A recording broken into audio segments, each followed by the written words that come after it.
బతకడం కోసం కూలి పనులకు పోతే బతికే లేకుండా పోయింది. బండరాళ్లు మీద పడి తల్లి కూతురు ప్రాణాలు కోల్పోయారు. సిద్దిపేట జిల్లాలో జరిగిన ఈ ఘటనకు సంబంధించిన బ్రేకింగ్ అంతోంది.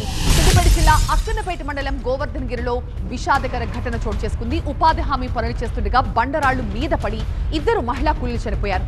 ఉపాధి హామీ పనులు చేస్తున్న సమయంలో ఒక్కసారిగా బండరాళ్లు మీద పట్టడంతో సరోజిని, ఆమె కుమార్తె మమత అక్కడికక్కడే చనిపోయారు. మరో 5గురికి తీవ్ర గాయాలయ్యాయి. వీళ్ళందరినీ కూడా ఆసుపత్రికి తరలించారు.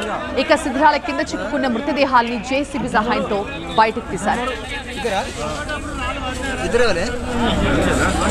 అది సడన్ ఒకటేసారి పడ్డది పెట్ట చూసుకోకుండానే. ఒకసారి పడే వరకు మాకు స్పాట్లో కాళ్ళ రెక్కలు ఆడపోయే వరకు ఉన్న వాళ్ళని చూసి చెప్పని పోయి ఇట్లా తీసేసరికి వాళ్ళ మెదడు కనబడ్డది. ఒక ఆమె భయపడ్డాం మేము. ఇక మిగతా వాళ్ళని తీసినాం ఇద్దరిని. అక్కడ హాజరు తీసుకున్నాడు వెంకటస్వామన్న.